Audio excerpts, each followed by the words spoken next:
Patay naman ang isang rider matapos masalpok ng isang pickup truck ang sinasakyang motorsiklo. Ang driver naman ng pickup, tinakbuhan pa ang biktima sa halip na tulungan. Nakatutok si Cesar Apolinario, exclusive. Makikita sa CCTV sa Barangay Malanday, San Mateo, Rizal ang 29 na taong gulang na motorcycle rider na si Ronel Cahatol sa kaba ng General Luna Street, April 4 ng madaling araw. Ilang sandali pa makikita ang isang pickup truck na may dalawang pasahero sa likod. Pero pagpihit ng CCTV camera, makikita na may nakahandusay na tao sa kalsada.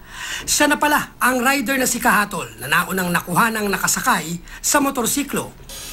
Patay si Cahatol matapos magkabali-bali ang buto dahil sa aksidente.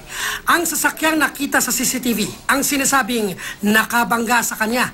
Makalipas ang mahigit isang linggo, hustisya pa rin ang hiling ng mga kaanak ng biktima. Hindi pa rin kasi naaresto ang driver ng pickup. Kwento ng lola ng biktima, champion sa pangangarerang apo. Pruweba ang sangkaterbang trophy na napanalunan nito sa mga kompetisyon. Pauwi na rito. May inyatid na barkada. May inyatid na gano'n. Doon na nga na sinalpok.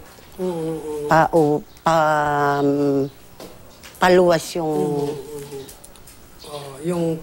pick-up. Ang kasamahan sa Rider Club daw kung saan kasapi ang apo ang tumutulong sa pulisya para matunton at makilala ang sospek.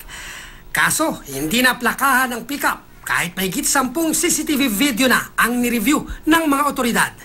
May hinala naman ng pulisya kung saan galing ang sospek. Base doon sa pick-up, may nakakarga na motor.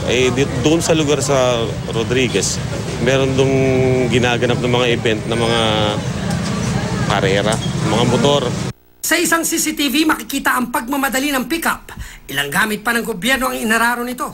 May nakakita sa pangyayari, kaya na-identify niya rin yung sasakyan, pero hindi niya naplakahan. Makikipag-ugnayan kami sa kalapit bayan para malaman.